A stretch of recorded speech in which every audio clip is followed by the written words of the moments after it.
চলুন আজকে আমি আপনাদের সাথে আমার মায়ের হাতের একটি স্পেশাল ভর্তা রেসিপি আপনাদের সাথে শেয়ার করব। আমি শিওর যে এই রেসিপিটি আপনারা কেউই খাননি। তো চলুন দেখে নিই কাঁচামরিচের একটি স্পেশাল ভর্তা রেসিপি। তো সেই জন্য আপনাদেরকে প্রথমে কিছু কাঁচামরিচকে সিদ্ধ করতে হবে একটি পাত্রে গরম পানির সাহায্যে এটাকে ভালোভাবে সিদ্ধ করে নেবেন। মরিচটা ভালোভাবে সিদ্ধ হয়ে গেলে একটা ব্লেন্ডারে একটা বড় রসুন, দুইটা পেঁয়াজ আর সিদ্ধ করে রাখা কাঁচামরিচগুলো ব্লেন্ডার করে নেবেন।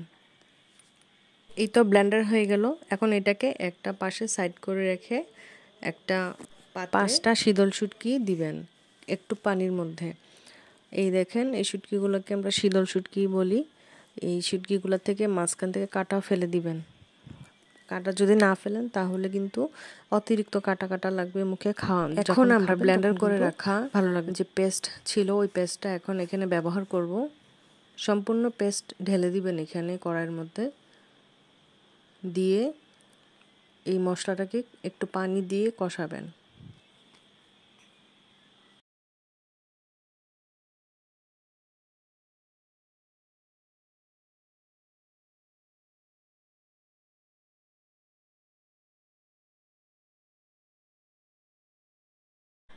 এই পর্যায়ে 1 চামচ লবণ, 1 চামচ হলুদ গুঁড়া আর 1 চামচ জিরার গুঁড়া দিবেন, দিয়ে মশলাটার সাথে একটু কষিয়ে নেবেন।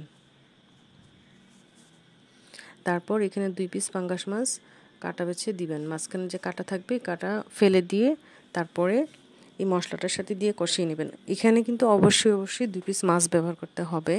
এটা রুই মাছ হতে পারে বা তেলাপিয়া মাছ হতে পারে, বোয়াল মাছ দিতে পারেন, তবে সবচেয়ে বেশি টেস্ট হয় পাঙ্গাস মাছটা ব্যবহার করলে। কিন্তু আমরা কোনো প্রকার গুঁড়ামরিচ ব্যবহার করি নাই, যেহেতু অনেকগুলো কাঁচামরিচ দেওয়া হয়েছে। এটা সম্পূর্ণ কাঁচামরিচের যে ঝালটা সেই ঝালটা দিয়েই ঝাল হয়ে যাবে।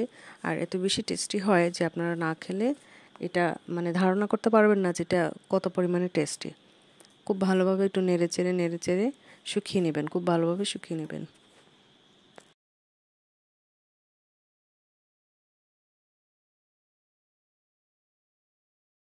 ভর্তাটা শুকিয়ে গেছে। পুরো রেসিপিটার মধ্যে কিন্তু একটা জিনিস দেওয়া হয় না, সেটা হচ্ছে তেল।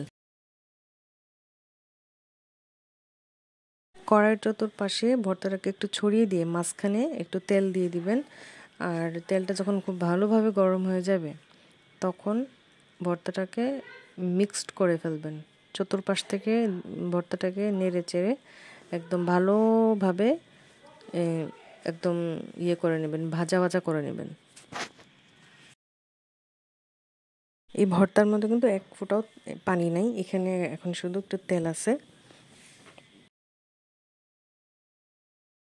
ভালোভাবে নাড়াচাড়া না করলে কিন্তু নিচে পুড়ে যাবে, আর পুড়ে গেলে কিন্তু খেতে একদমই মজা লাগবে না। আর ভর্তাটা হয়ে গেছে প্রায়। এখন দেখবেন আমার আম্মা একটু খুব সুন্দর করে একটু ঝাঁকিয়ে নেয়। এটা দেখতে আমার খুবই ভালো লাগে। সবসময় আম্মা ভর্তা হোক ভাজি হোক এই ঝাঁকানিটা কিন্তু অবশ্যই দেয়, আর এটা কিন্তু আপনারাও দিবেন, ঠিক আছে? ভিডিওটি কেমন লাগলো অবশ্যই জানাবেন, আর সাথে লাইক, কমেন্ট, শেয়ার প্লিজ।